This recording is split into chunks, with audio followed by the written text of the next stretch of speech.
So Lawrence Okolie has apparently parted company with Sugar Hill after his last two performances with him, which were disappointing to say the least. He's now hooked up with Splinter from Teenage Mutant Ninja Turtles, aka Joe Gallagher. Now, a lot of British boxing fans are very critical of Joe Gallagher. They say that he only has one game plan, that he tells all his fighters to just cover up and let the opponent get tired in the back end of the fight. Now, I'm not here to say whether any of these critiques have any merit or not. All I can tell you is, just like fighters, trainers can get better with time. I'm not saying all trainers get better with time. It all depends on the personality and whether they're willing to learn from their mistakes, whether there's a desire to learn from their mistakes, because certain fighters think they know it all, and surely there's certain trainers that think they know it all as well. But in the main, I would say that most fighters are always trying to learn, and most trainers are always trying to learn. So whatever you think of Joe Gallagher, the work he did with Scott Quigg back in the days and a bunch of other British fighters, there's always the possibility that he's improved. But the most important thing here with this link up is that Lawrence Okolie has improved, because it's been a very long time since he produced a performance that was impressive or even watchable. His best form was under Shane McGuigan, so it's kind of unfortunate that he's no longer with him. As I understand it, they parted ways on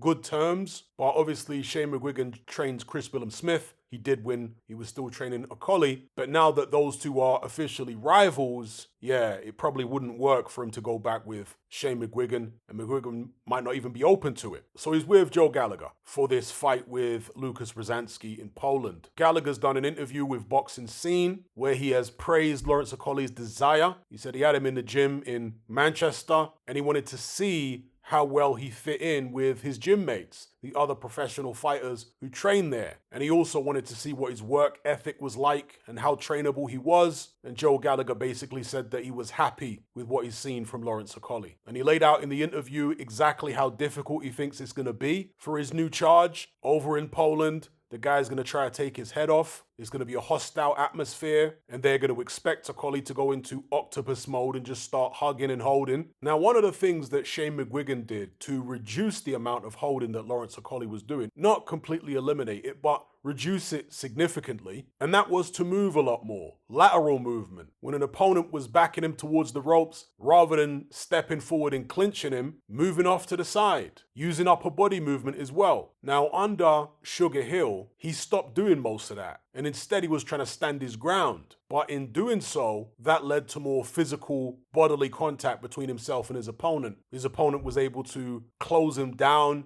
and Okolie just wasn't getting his punches off fast enough to maintain the distance that allows him to feel comfortable. So he would just hold instead. Let's see what Joe Gallagher does. Whether he gets Lawrence Okolie back on his bike moving around, because that's preferable to constantly holding. But if you look at the fighters that Joe Gallagher has trained over the years, you wonder whether that will manifest here with Lawrence Okolie, because Joe Gallagher hasn't really trained a lot of movers that I can think of off the top of my head. It's mainly fighters who do stand there and get stuck in. In the Boxing Scene interview, Gallagher's talking about how Okolie needs to get back to knocking people out. Well, he's got punching power. And when you have that, there's more than one way to skin a cat. You don't have to hold your ground in order to score knockouts. You can move around the ring, frustrate your opponent that way, and walk them onto shots as they start trying to reach in. I mean, that's basically how he won his world title when he beat Krzysztof Glowacki. That was Okolie's last good performance. Not just in terms of the result, but from an entertainment perspective. It was a pretty good watch. So, let me know what you guys think about this link up in the comment section below. Do you think it's going to help Lawrence Okolie at all? Because judging by the comments on the video I made about this fight when it initially got announced, the majority of my subscribers seem to be of the view that Okolie's going to get chinned in this fight. That Brzezinski will be strong enough to repel his clinches and just blast through him. Does Okolie linking up with Joe Gallagher